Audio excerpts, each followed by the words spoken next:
So depreciation గురించి మనం basic information అంతా మనం ఇప్పుడు తెలుసుకున్నాం. సో డిప్రిసియేషన్ ఎలా ఛార్జ్ చేస్తామన్నది తెలుసుకుందాం. మనకు డిప్రిసియేషన్ ఛార్జ్ చేయడానికి 10 మెథడ్స్ ఉన్నాయండి. ఆ 10 మెథడ్స్లో మీకు ఓన్లీ 2 మెథడ్స్ మీ సిలబస్లో ఉన్నాయి. మిగిలినవన్నీ కూడా థియరీ పార్ట్ అండి. జస్ట్ థియరీ మీకు దాని గురించి ఏంటని తెలిస్తే సరిపోతుంది. సో మనం ఒక్కొక్క పద్ధతి గురించి తెలుసుకుంటూ అది ఎలా క్యాలిక్యులేట్ చేస్తామో కూడా తెలుసుకుంటూ ముందుకెళ్దాం.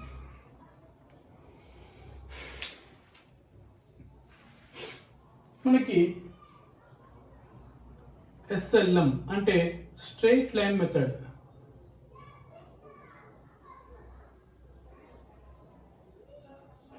Are fixed instalment method.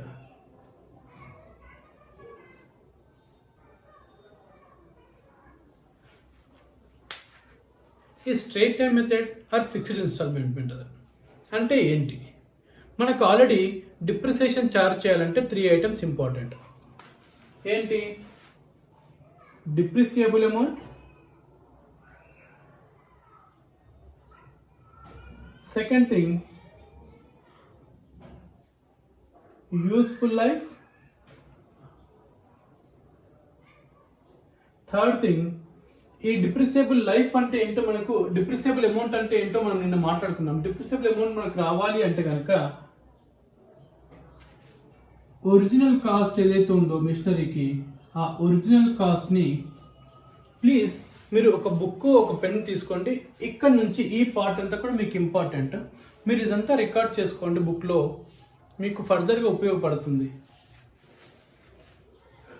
డిప్రిసియబుల్ amount అంటే ఏంటంటే original cost minus residual value or scrap value divided by useful number of years.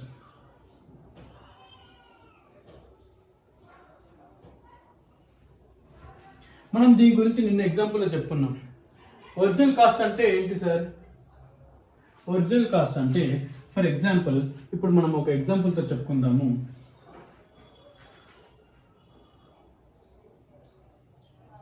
ABC limited ఒక కంపెనీ ఉంది. ఆ కంపెనీ వాళ్ళు ఒక machinery కొనుక్కుంటున్నారు.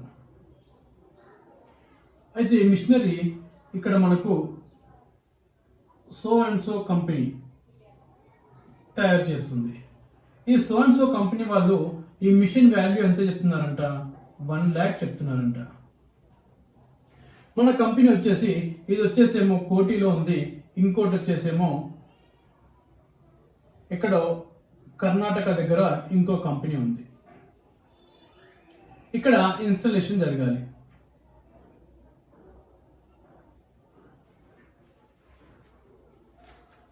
So machine వీడేమంటాడంటే machine cost వచ్చేసి 1 lakh వస్తుందండి.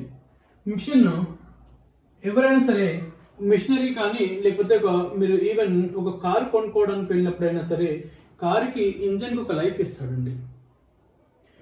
ఎందుకంటే కార్ను మనం నడిపేటప్పుడు నంబర్ ఆఫ్ కిలోమీటర్స్ నడుస్తుంది కాబట్టి దాని పర్ఫార్మెన్స్ అంతా కూడా నంబర్ ఆఫ్ కిలోమీటర్స్ పైనే ఉంటుంది. కారుకు మీరు టైర్స్ తీసుకున్న నంబర్ ఆఫ్ కిలోమీటర్స్ పైన ఉంటుంది, రిపేర్స్ అండ్ మెయింటెనెన్స్ తీసుకున్న నంబర్ ఆఫ్ కిలోమీటర్స్ పైన ఉంటుంది, ఇంజన్ లైఫ్ తీసుకున్న నంబర్ ఆఫ్ కిలోమీటర్స్ పైనే ఉంటుంది. అట్లా మీరు ఒక టొయోటా షోరూమ్కి వెళ్ళారంటే టొయోటా వాడి ఇంజన్కి 2.5 lakh గ్యారంటీగా ఇస్తాడనమాట. అలాగే వేరే కంపెనీకి వెళ్తే వాడి ఇంజన్ని వాడు చెప్పేదాన్ని బట్టి కొంచెం తగ్గించడమో కొంచెం పెంచడమో చేస్తాడు. అలా ఒక్కొక్క కంపెనీ ఒక్కొక్క లైఫ్ అనేది, ఇంజన్ లైఫ్ అనేది ఇస్తుంది. ఒక్కొక్క వెహికల్కి కూడా డిఫరెన్స్ అవ్వచ్చు. అట్లా మనం ఇక్కడ ఈ ఇంజన్ అంటే ఇక్కడ మనం పర్చేస్ చేస్తున్న మిషన్ ఏదైతే ఉందో ఆ మిషన్ అనేది ఒక 5 years రన్ అవుతుందండి అని చెప్తాడు. అంటే 5 years రన్ అవుతుంది అంటే ఇదే మనకు యూస్ఫుల్ లైఫ్ అండి. అంటే దాన్ని మనం 5 years మన బిజినెస్లో హ్యాపీగా యూజ్ చేసుకోవచ్చు. చిన్న చిన్న రిపేర్లు ఉంటాయి, అవి నో ప్రాబ్లం, అవి ఎక్కడైనా జరగాల్సిందే. కానీ మిషన్ని మాత్రం మనము దాని కెపాసిటీని బట్టి అది ఎంత యూజ్ చేయొచ్చు అనేది 5 yearsలో చెప్తున్నాడు. ఒక్కో దగ్గర 5 years కాకుండా, అంటే మనకున్న సిలబస్లో అయితే మొత్తం నంబర్ ఆఫ్ ఇయర్స్లోనే చెప్తాడు. ఇన్ కేస్ మనం ఇంకా నెక్స్ట్ చూస్తున్నప్పుడు మీకు అది కూడా ఎక్స్ప్లెయిన్ చేస్తూ ఉంటాను. మిషన్ కాస్ట్ వచ్చేసి మనకి 1 lakh, మిషన్ యూస్ఫుల్ లైఫ్ వచ్చేసి 5 years అన్నాడు. తర్వాత మిషన్ మొత్తం అంతా అయిపోయిన తర్వాత ఈ కంపెనీ వాడు ఏం చెప్తున్నాడు అంటే సార్ మీరు కంప్లీట్గా 5 years మీరు వాడండి.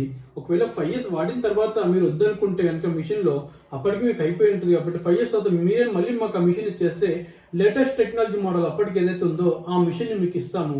అప్పుడు ఎక్స్చేంజ్ ఆఫర్ కింద ఒక 30,000 మేము ఎక్స్చేంజ్ ఆఫర్ కింద ఇస్తాము అంటాడు. అంటే ఆ 30,000 అనేది రెసిడ్యుయల్ వాల్యూ అండి. ఇక్కడ 30,000 అనేది వాడు డిసైడ్ చేస్తాడని చెప్పి నేను చెప్పట్లేదు. ఓన్లీ థింగ్ ఏంటంటే మీకు ఒక ఎగ్జాంపుల్ ఉండాలని చెప్పేసి చెప్తున్నాను. అంటే మిషన్ మొత్తం అయిపోయిన తర్వాత దాని యూస్ఫుల్ లైఫ్ అంతా అయిపోయిన తర్వాత దాన్ని రియలైజ్ చేసే మార్కెట్లో మనకు ఒక 30,000 మనకి రియలైజ్ అయ్యే ఛాన్సెస్ ఉన్నాయి. అమ్మితే మనకు 30,000 వచ్చే ఛాన్సెస్ ఉన్నాయి. అది ఈ రియలైజ్డ్ వాల్యూ అనేది అయితే వాడైనా డిసైడ్ చేయొచ్చు, లేదంటే మన కంపెనీలో ఉండే ఎక్స్పర్ట్స్ అయినా డిసైడ్ చేస్తారు.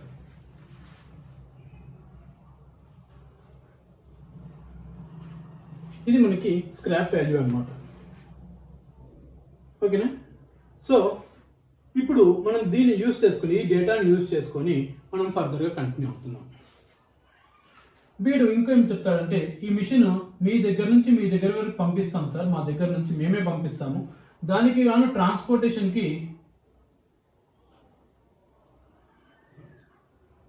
లారీ ఓడికి డబ్బులు కట్టాలండి.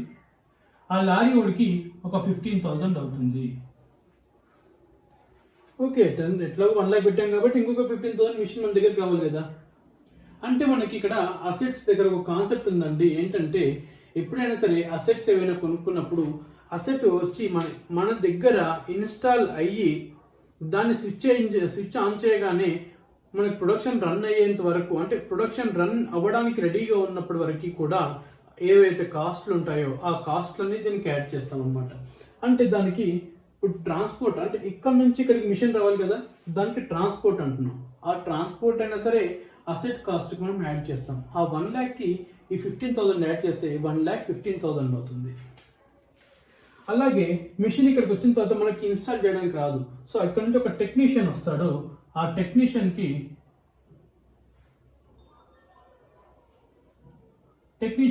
ఒక 10,000 ఇవ్వాలి అంటాడు. ఎందుకంటే మనకు రాదు కాబట్టి వాడికి ఇవ్వాల్సిందే. ఓకే, అది కూడా బాగానే ఉంది. అంటే ఇప్పుడు మొత్తం మన మిషన్ కాస్ట్ ఎంత అయినట్టు అంటే 1 lakh + 15,000 + 10,000 1,25,000 మన మిషన్ కాస్ట్ అయింది. దీని తర్వాత మిషన్ ప్రాపర్గా నడుస్తుందా లేదా అని చెప్పేసి ఒకటి శాంపుల్ బ్యాచ్ ఒకటి రన్ చేసాము. ఆ శాంపుల్ బ్యాచ్కి ఒక 5,000 ఖర్చు అయింది. సో ఆ శాంపుల్ బ్యాచ్ కాస్ట్ కూడా మనం దీంట్లో యాడ్ చేసుకోవచ్చు. బట్ ద థింగ్, ఇది అన్ని కేసెస్లోనూ మనకు ఇవ్వరండి. ఎప్పుడో చాలా రేర్ కేసెస్లో మాత్రమే ఉంటుంది. సో ఇప్పుడు మనకి టోటల్గా మిషన్ రన్ అయ్యేంత వరకు ready to run, ready to use ఎక్కడ వరకు అయితే ఉందో అక్కడ వరకు అయ్యే కాస్ట్ అంతా కూడా మనము మిషన్ కాస్ట్కే యాడ్ చేసుకుంటాం. So original cost of the machine is equal to now 1 lakh + 15,000 + 10,000.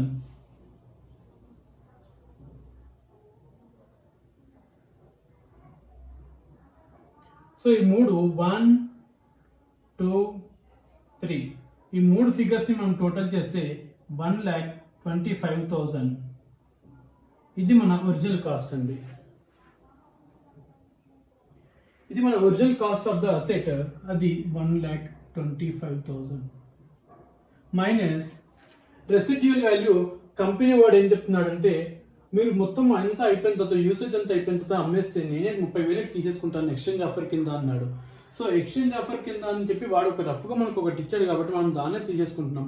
అలా కాకుండా మన వాళ్ళు అంటే మన కంపెనీలో టెక్నీషియన్స్ కానీ లేకపోతే ఎక్స్పర్ట్స్ కానీ దానికి ఒక వాల్యూ ఫిక్స్ చేస్తే ఆ వాల్యూని మనం తీసేసుకుంటాం అనమాట. నేను మీకు ఇక్కడ అర్థం అవడానికి అని చెప్పాను.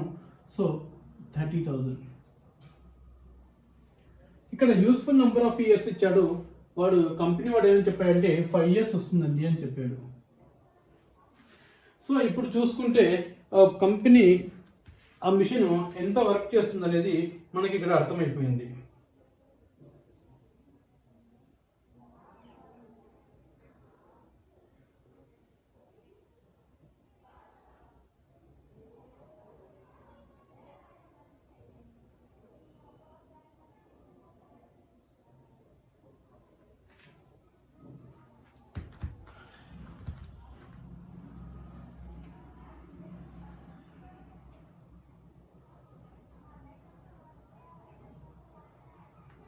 ఇప్పుడు దీన్ని ఇట్లా మైనస్ చేస్తే ఎంత వస్తుందండి? 95,000 డివైడెడ్ బై 5, 5 1 జా 5, 5 1 జా 5, 45, 5 19, 19,000. సో 5 ఇయర్స్కి గాను మనము ఛార్జ్ చేయాల్సిన అమౌంట్ ఎంత అంటే ఈచ్ ఇయర్ 19,000 డిప్రిసియేషన్ మనం ఛార్జ్ చేయాలి. అంటే ఇక్కడ డిప్రిసియబుల్ అమౌంట్ వచ్చేసి అంటే machine over its useful life, అంటే దాని యూస్ఫుల్ లైఫ్ ఎంత 5 ఇయర్స్. ఆ 5 ఇయర్స్లో మిషన్లో మనం తగ్గించాల్సిన వాల్యూ ఎంత అంటే 95,000. దాన్ని యూజ్ చేస్తుంది 5 ఇయర్స్ కాబట్టి ఈచ్ ఇయర్కి 19,000 అనేది మనం ఛార్జ్ చేస్తాం డిప్రిసియేషన్. ఓకేనా? అయితే ఇది ఫస్ట్ ఇయర్లో. అగైన్ సెకండ్ ఇయర్కి వచ్చేస్తే సేమ్ మళ్ళీ ఇదే క్యాలిక్యులేషన్ ఉంటుంది. సో సెకండ్ ఇయర్లో కూడా మనకి ఛార్జ్ చేసే అమౌంట్ 19,000 ఉంటుంది. థర్డ్ ఇయర్లో కూడా 19,000 ఉంటుంది, ఫోర్త్ ఇయర్లో కూడా 19,000 ఉంటుంది, ఫిఫ్త్ ఇయర్లో కూడా 19,000 ఉంటుంది. కాబట్టి ఈచ్ అండ్ ఎవ్రీ ఇయర్లో 19,000 అనే అమౌంట్ ఫిక్స్ అయిపోయింది కాబట్టి దాన్ని ఫిక్స్డ్ ఇన్స్టాల్మెంట్ మెథడ్ అన్నాము. అలాగే దీని గ్రాఫ్లో వేస్తే కనుక 10,000, 20,000, 30,000, 1 year, 2 year, 3 year, 4 year, 5th year. ఇప్పుడు మనం ఎవ్రీ ఇయర్ ఛార్జ్ చేసేది 19,000 ఉంటుంది కాబట్టి ఈ 19,000 చూసుకుంటే ఈ లైన్ ఒకటే స్ట్రైట్ లైన్గా వచ్చింది. ఇది అప్వర్డ్స్ కానీ డౌన్వర్డ్స్ కానీ వెళ్ళలేదు కాబట్టి ఇది స్ట్రైట్ లైన్ మెథడ్ అని చెప్పేసి ఇంకొక పెద్ద ఆయన అన్నాడు అనమాట. అందుకే దీని పేరు, ఒకరేమో ఫిక్స్డ్ ఇన్స్టాల్మెంట్ మెథడ్ అంటే ఇంకొకరేమో స్ట్రైట్ లైన్ మెథడ్ అన్నారు. ఇంకొకరు వచ్చేసి ఏమన్నారంటే దీన్ని ఒరిజినల్ కాస్ట్ మెథడ్ అన్నారు. ఎందుకంటే ఈ ఒరిజినల్ కాస్ట్ ఏదైతే ఉందో ఆ ఒరిజినల్ కాస్ట్ని బేస్ చేసుకొని మనం ప్రతి ఇయర్ కూడా డిప్రిసియేషన్ క్యాలిక్యులేషన్ చేస్తున్నాము. అందుకని చెప్పేసి దీని ఒరిజినల్ కాస్ట్ మెథడ్ అని ఇంకొక పెద్ద ఆయన అన్నాడు అనమాట. ఓకేనా? ఇది దీంట్లో ఉండే కాన్సెప్ట్ ఇంతే, ఇంతకు నుంచి దీంట్లో ఉండే కాన్సెప్ట్ ఏమీ లేదు. వెరీ సింపుల్ అండి. మనం దీన్ని ఇంకా సింప్లిఫై చేస్తాము. ఇప్పుడు నెక్స్ట్ ఎగ్జాంపుల్ ఇంకా సింప్లిఫై చేస్తాం. ఇక్కడ మీకు అంతా క్లియర్ ఎక్స్ప్లెయిన్ అవ్వడానికి అని చెప్పేసి దీన్ని ఇంకా ఎలాబొరేట్ చేస్తూ రాయాల్సి వచ్చింది. వన్స్ ఒకసారి చూడండి. డిప్రిషియబుల్ అమౌంట్ అంటే original cost minus residual value. Original cost అంటే అసెట్ ఏదైతే ఉందో దాని కొన్న కాస్ట్, దాని ట్రాన్స్పోర్టేషన్ కాస్ట్, ఇన్స్టలేషన్ కాస్ట్, ఆ మూడింటిని కలిపితే మనకు వచ్చేది ఒరిజినల్ కాస్ట్. రెసిడ్యుయల్ వాల్యూ అంటే అది మొత్తం దాని యూసేజ్ అంతా అయిపోయినాక పీల్చి పిండి చేసి పిప్పి చేసిన తర్వాత మిగిలిన పిప్పిని మనం రెసిడ్యుయల్ వాల్యూ అంటున్నాము, లేదా స్క్రాప్ వాల్యూ అంటున్నాము. అంటే మొత్తం తుక్కు అయిపోయిన తర్వాత అమ్మేస్తే కిలో లెక్కన కొనుక్కున్నా సరే దానికి ఎంత వాల్యూ వస్తుందో ఆ వాల్యూ అనమాట. నంబర్ ఆఫ్ ఇయర్స్ అనేది ఒక్కొక్క అసెట్కి దాని పర్ఫార్మెన్స్ బేస్ చేసుకొని ఒక బేస్ అనేది ఉంటుందన్నమాట. కొంతమంది దాన్ని కిలోమీటర్స్లో కొలుస్తారు, కొంతమంది హార్స్లో కొలుస్తారు, కొంతమంది వచ్చేసి అది పని చేసి అంటే నెంబర్ ఆఫ్, ఇప్పుడు కెమెరాస్ తీసుకున్నట్టయితే కనుక దానికి నెంబర్ ఆఫ్ క్లిక్స్ పైన ఉంటుందండి. మీరు ఎన్ని క్లిక్స్ చేస్తున్నారో దానికి అంటే 1 lakh క్లిక్స్, 2 lakhs క్లిక్స్ అని ఉంటుందన్నమాట. సో ఆ రకంగా ఒక్కో దానికి కెపాసిటీ ఒక్కొక్క లెవెల్లో మనం కొలుస్తూ ఉంటారు. దాని తర్వాత మనం ఇక్కడ చేస్తున్నది original cost method or straight line method or fixed instalment మెథడ్లో original cost minus residual value or scrap value divided by useful number of years. So ఇక్కడ మనం ఒరిజినల్ కాస్ట్ అంటే ఏంటో డీటెయిల్గా చెప్పుకున్నాం, రెసిడ్యుయల్ వాల్యూ డీటెయిల్గా చెప్పుకున్నాం, నెంబర్ ఆఫ్ ఇయర్స్ డీటెయిల్గా చెప్పుకున్నాం. సో దీంట్లోంచి ఇవన్నీ చేస్తే ఇప్పుడు ఈచ్ అండ్ ఎవ్రీ ఇయర్ మనకు వచ్చిన కాస్ట్ అనేది, ఈచ్ అండ్ ఎవ్రీ ఇయర్ మనం చార్జ్ చేస్తున్న డిప్రిసియేషన్ 19,000 ఫిక్స్డ్గా ఉంది. అందుకని దాన్ని ఫిక్స్డ్ ఇన్స్టాల్మెంట్ మెథడ్ అన్నాం. ఎవ్రీ ఇయర్ చార్జ్ చేసిన ఏదైతే డిప్రిసియేషన్ ఉందో దాని గ్రాఫ్లో వేస్తే ఒక స్ట్రైట్ లైన్ ఫామ్ అయింది. అందుకని చెప్పి స్ట్రైట్ లైన్ మెథడ్ అన్నారు. ఈచ్ అండ్ ఎవ్రీ ఇయర్ ఈ డిప్రిసియేషన్ ఏదైతే ఉందో ఇదే క్యాలిక్యులేషన్ ఉంది కాబట్టి ఈ క్యాలిక్యులేషన్లో మనం అబ్జర్వ్ చేస్తే అంటే ప్రతి సంవత్సరం కూడా ఒరిజినల్ కాస్ట్ పైన వేస్తున్నట్టు ఉంటుంది కాబట్టి ఒరిజినల్ కాస్ట్ మెథడ్ అని చెప్పేసి ఇంకో పెద్ద ఆయన అన్నాడు. ఆ రకంగా straight line method or fixed instalment method ఇలా ఉంటుందన్నమాట. మనం దీన్ని ఇప్పుడు ఒక ఎగ్జాంపుల్తో కంప్లీట్ ప్రాబ్లం చూద్దాం.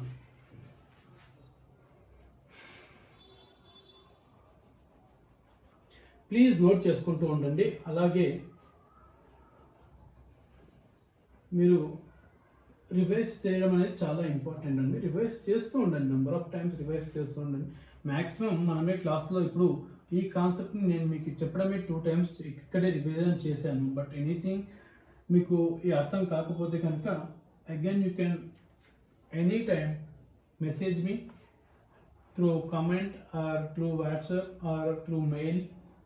We will always ready to clear your doubts.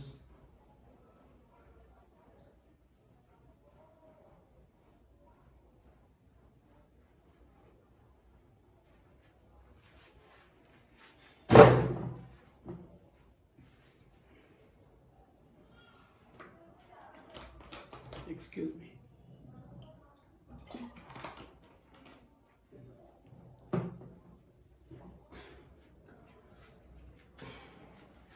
ఇప్పుడు మనం జర్నల్ ఎంట్రీస్ రాయడం కూడా నేను చూద్దాం. దీంట్లో మీకు ఆల్రెడీ ఇంటర్ ఫస్ట్ ఇయర్లో జర్నల్ ఎంట్రీస్ రాయడం అనేది మీకు క్లియర్గా తెలుసు అని అనుకుంటున్నాను.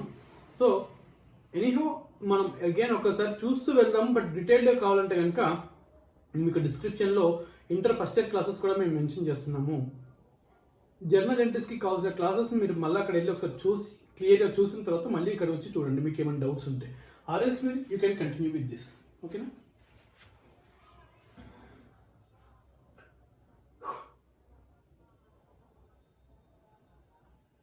యువర్ కంపెనీ లిమిటెడ్ అంటే మీదే అండి, మీ కంపెనీ అన్నమాట. మీ కంపెనీ స్టార్ట్ చేస్తున్నారు, దాంట్లో మీరు పెన్నులు తయారు చేస్తున్నారు అనమాట. మీకు పెన్నులు తయారు చేయడానికి గాను ఒక మిషన్ కావాలి. అంటే రబ్బర్ని అంటే ప్లాస్టిక్ ఏదైతుందో ప్లాస్టిక్ కరగబోయటము, దానికి ఒక షేప్లో తెచ్చే డైస్ అవన్నీ కావాలన్నమాట. దానికోసం అని చెప్పేసి ఒక మిషన్ కొనుక్కుంటున్నారు. Pen manufacturing company manufacturing machine కొనుక్కుంటున్నారు. మీ కంపెనీ వచ్చేసి పెన్స్ తయారు చేసేది. మీరు చేస్తున్నది వచ్చేసి